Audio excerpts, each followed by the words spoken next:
بسم اللہ الرحمن الرحیم۔ السلام علیکم ورحمۃ اللہ وبرکاتہ۔ میں نے اپنی سب سے پہلی ویڈیو میں کہا تھا کہ خدا تعالیٰ نے ہر کمزور انسان کے اندر ایک مضبوط شخصیت کو چھپا کے بٹھایا ہوتا ہے۔ اب وہ کتنا مضبوط ہے یہ خدا تعالیٰ بہتر جانتا ہے، اور یہ اس کمزور انسان کا کام ہے کہ وہ خدا تعالیٰ کی مدد سے کوشش اور محنت کر کے اس مضبوط انسان کو باہر لائے۔ آج میں وہ ذرائع بیان کروں گی جو خدا تعالیٰ نے قرآن مجید میں بتائے ہیں کہ ہم کیسے اپنے آپ کو مضبوط کر سکتے ہیں۔ اس میں سے پہلا ذریعہ ہے تعلق باللہ، یعنی ہمارا اپنے خالق اپنے مالک سے جتنا بھی تعلق زیادہ ہوگا اتنا ہی ہم مضبوط ہوں گے۔ ہم اس لیے خدا تعالیٰ سے تعلق نہیں بناتے کہ ہم مضبوط ہوں، ہم اس لیے بناتے ہیں کہ ہمیں اس سے محبت ہے، لیکن اس کا ایک فائدہ یہ بھی ہوتا ہے کہ ہم مضبوط ہوتے ہیں۔ خدا تعالیٰ خود فرماتا ہے، اور تم کمزوری نہ دکھاؤ اور نہ غم کرو، اور اگر تم مومن ہو تو تم ہی بالا رہو گے۔ یعنی مومن جو ہے خدا تعالیٰ اسے اتنا مضبوط کرتا ہے کہ وہ شکست نہیں کھاتا۔ پھر فرماتا ہے اور چاہیے کہ تم اللہ کی طرف دوڑو، تو ہمیں خدا تعالیٰ کی طرف دوڑنا ہوتا ہے۔ خدا تعالیٰ کی طرف جانے کے لیے سب سے بہترین ذریعہ خدا تعالیٰ کا ذکر ہے، اور ذکر میں نماز ہے۔ نماز وہ گاڑی ہے جس پہ سوار ہو کے ہم خدا تعالیٰ تک پہنچ سکتے ہیں۔ اور جو انسان اپنے آپ کو خدا تعالیٰ کے آگے گرا دے، خدا تعالیٰ اس کو بہت مضبوط کرتا ہے اور دنیا کے آگے نہیں گرنے دیتا۔ بہت سال پہلے کی بات ہے کہ ایک بہت نیک بزرگ بابا نے اپنے ایک شاگرد کو ایک بہت قیمتی ہیرا دیا اور کہا جاؤ اس کی دنیا میں قیمت معلوم کرو مگر اس کو بیچنا نہیں۔ تو وہ ایک پھل اور سبزی بیچنے والے کے پاس وہ ہیرا لے گیا۔ اس نے ہیرا دیکھ کے کہا ہیرا تو اچھا ہے، 1 درجن کینو اور آلو کی بوری لے لو اور ہیرا دے دو۔ اس نے کہا میرے استاد نے کہا تھا بیچنا نہیں، صرف قیمت لگوانی ہے۔ پھر وہ ایک آٹے والے کے پاس گیا۔ اس نے کہا 1 بوری آٹے کی لے لو اور ہیرا دے دو، یا بہت ساری بوریاں لے لو، ہیرا تو بہت اچھا ہے۔ پھر وہ ایک سونے کا کاروبار کرنے والے کے پاس گیا، جولر کے پاس۔ اس نے کہا ہیرا تو بہت اچھا ہے، 50 لاکھ روپے میں ہیرا دے دو، یہ ہیرا قیمتی معلوم ہوتا ہے۔ اس نے نہیں بیچا۔ پھر وہ ایک ہیروں کے تاجر کے پاس اسے لے گیا۔ اس نے کہا یہ ہیرا تو دنیا کا سب سے اچھا ہیرا ہے، میری دکان میں کروڑوں اربوں روپے کے ہیرے ہیں، یہ ہیرا تم مجھے دے دو اور وہ ساری دولت لے لو، میرے پاس جتنے ہیرے ہیں ان سب سے یہ بہتر ہے۔ وہ بہت حیران ہوا لیکن اس نے ہیرا نہیں بیچا۔ پھر وہ اپنے استاد یعنی اس بزرگ بابا کے پاس گیا اور کہا یہ کیا ہوا، کوئی 1 درجن کینو یا آٹے کی بوریوں کے بدلے میں ہیرا مانگتا ہے، کوئی ساری دنیا کی دولت دیتا ہے۔ انہوں نے کہا یہی زندگی کا راز ہے، اور تم دنیا کے سب سے قیمتی ہیرے ہو، اور تم چاہو تو اپنے آپ کو دنیا کے آگے گرا دو اور ان چھوٹی چھوٹی چیزوں کے بدلے میں اپنے آپ کو بیچ دو، اور اگر تم چاہو تو اللہ کے ہاتھ پہ اپنے آپ کو بیچ دو اور اللہ کے آگے اپنے آپ کو گرا دو اور ساری دنیا کی اور اگلی دنیا کی خوشیاں خرید لو اور وہ جنت لے لو جس کی قیمت اس کائنات کے برابر ہے۔ تو یہ بات ہے کہ ہم نے اپنے آپ کو دیکھنا ہے کہ ہم نے اپنے آپ کو کہاں گرانا ہے۔ خدا تعالیٰ فرماتا ہے کہ اس کے ذکر سے دل اطمینان پاتے ہیں، تو جب اس کے ذکر سے دل اطمینان پاتے ہیں تو پھر مضبوط بھی اس کے ذکر سے ہی ہوتے ہیں۔ اس کے بعد دوسرا ذریعہ جو ہے وہ قرآن مجید ہے۔ خدا تعالیٰ فرماتا ہے ہم نے اس قرآن کو مختلف صورتوں اور وقتوں میں اس لیے اتارا کہ ہم اس قرآن کے ذریعے سے تیرے دل کو مضبوط کرتے رہیں، اور ہم نے اس کو نہایت عمدہ بنایا ہے۔ یہ خدا تعالیٰ نے حضرت صلی اللہ علیہ وآلہ وسلم کو فرمایا۔ جب ہم قرآن پڑھتے ہیں تو اس سے ہماری کمزوری اور غم کی حالت جو ہے وہ کم ہو جاتی ہے۔ قرآن سے دل کو تسلی ملتی ہے اور طاقت ملتی ہے۔ مجھے اپنی والدہ کا یاد ہے کہ وہ بتایا کرتی تھیں کہ جب ہم چھوٹے تھے اور ان کو کوئی مسئلہ ہوتا تھا یا ہم میں سے کوئی بیمار ہوتا تھا یا کوئی پریشانی ہوتی تھی تو وہ زیادہ قرآن پڑھتی تھیں، پہلے سے زیادہ۔ تو اس سے ان کو تسلی ملتی تھی، اور اس سے واقعی انسان کو خوشی ملتی ہے، تسلی بھی ملتی ہے، اور خاص طور پہ وہ حصے جس میں خدا تعالیٰ اپنی ذات کی بات کرتا ہے، اس سے بہت زیادہ مضبوطی عطا ہوتی ہے۔ اس کے بعد جو ذریعہ ہے وہ حضرت صلی اللہ علیہ وآلہ وسلم کی محبت ہے۔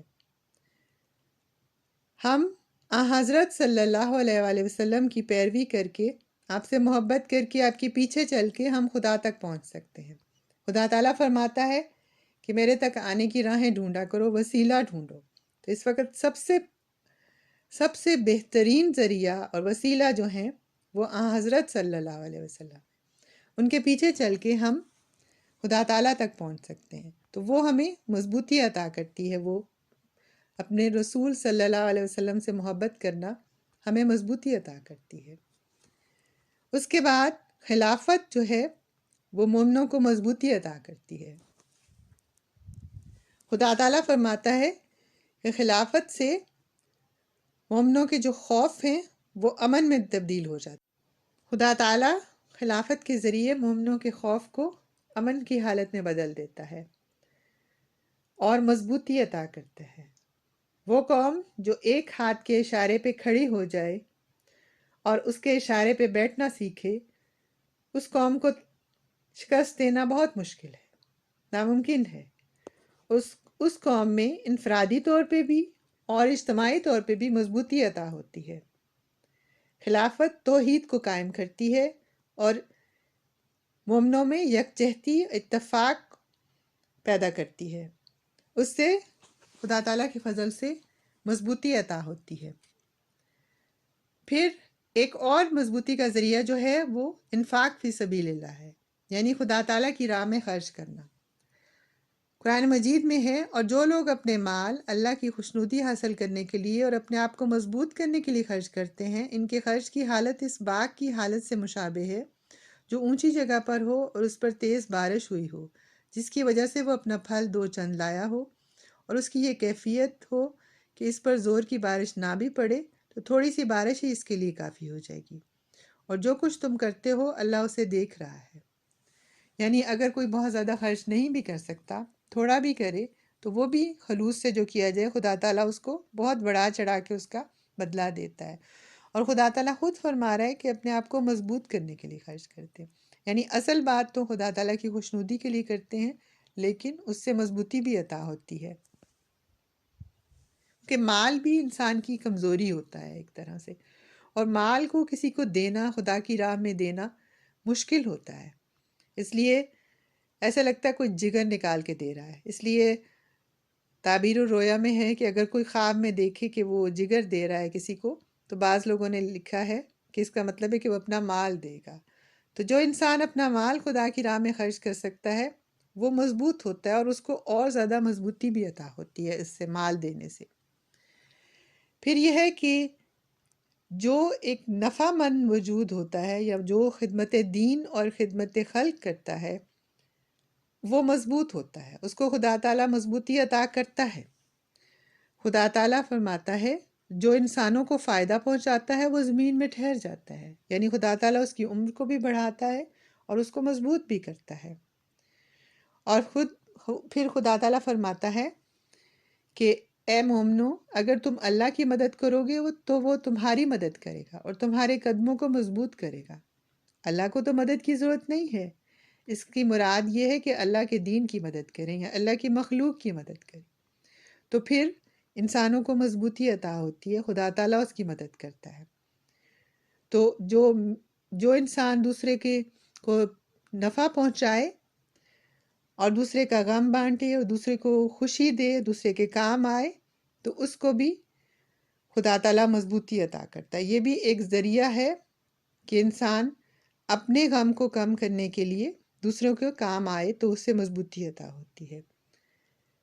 ایک اور ہے کہ کسی کا غم سننے اور بانٹنے سے بھی مضبوطی عطا ہوتی ہے۔ بعض لوگ کہہ دیتے ہیں کہ ہم نہیں کسی کا سن سکتے، ہمارا دل کمزور ہے۔ یہ بات نہیں ہوتی، بلکہ اس کے الٹ ہے۔ اگر کوئی کسی کا غم سنے تو اس کو اکثر اوقات اس کو مضبوطی عطا ہوتی ہے۔ قرآن مجید میں فرماتا ہے حضرت صلی اللہ علیہ وآلہ وسلم کو مخاطب کر کے اور تیرے دل کو مضبوط کرنے کے لیے رسولوں کی تمام اہم خبریں ہم تیرے سامنے بیان کرتے ہیں۔ یعنی خدا تعالیٰ نے قرآن مجید میں پہلے جو گزر چکے ہیں رسول، ان کے مشکل حالات بیان کیے ہیں، ان کے سب باتیں بیان کی ہیں، حضرت صلی اللہ علیہ وآلہ وسلم کے دل کو مضبوط کیا۔ اور یہ ایک بہت ہی خوبصورت اصول ہے۔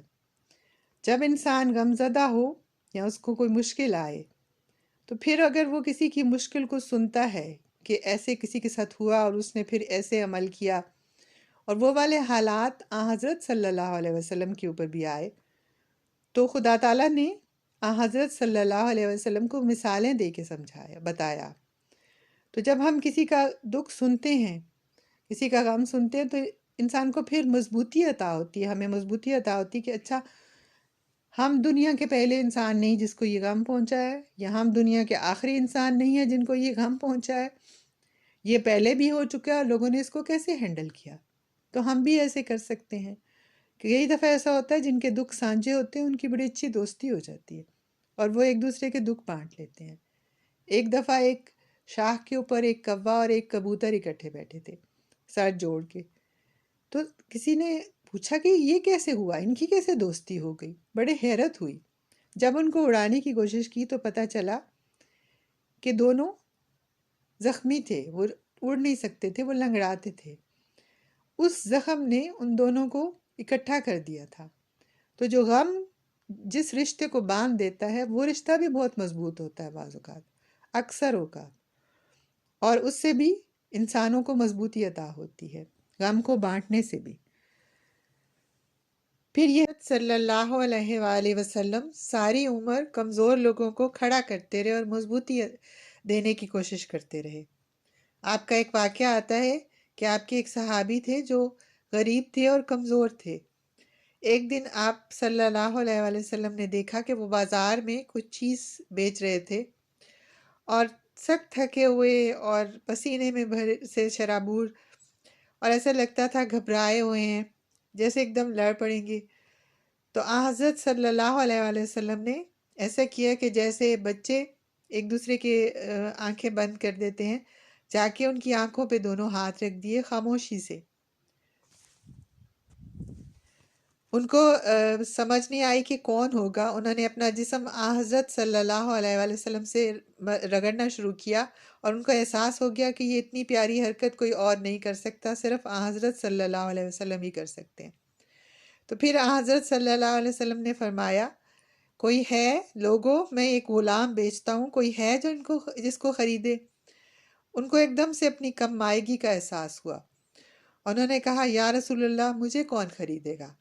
آپ صلی اللہ علیہ وسلم نے فرمایا، ایسا مت کہو، خدا تعالیٰ کے نزدیک تم بہت قیمتی ہو۔ تو حضرت صلی اللہ علیہ وسلم نے ان کی حوصلہ بڑھایا، ان کو کھڑا کیا، ان کو مضبوط کیا، اور آپ ساری عمر کمزوروں کو کھڑا کرتے رہے اور مضبوط کرنے کی کوشش کرتے رہے۔ خدا کرے کہ ہم بھی حضرت صلی اللہ علیہ وآلہ وسلم کی سنت پہ عمل کرتے ہوئے ایک دوسرے کو مضبوط کرنے کی کوشش کریں۔ خدا کرے کہ ہمارے بچے بھی مضبوط ہوں اور نیک ہوں، اس طرح کے مضبوط ہوں جو دوسروں کو کھڑا کرنے والے ہوں، ایسے مضبوط نہ ہوں جو کوئی کسی کو گرانے والے ہوں۔ خدا کرے کہ ایسا ہو، دنیا یوں ہی ہنستی رہے اور پھولوں میں اور پھلوں میں اور ہر چیز میں رنگ رہیں، بچے یوں کھیلتے رہیں، مسکراتے رہیں۔ جزاک اللہ، فی امان اللہ، خدا حافظ۔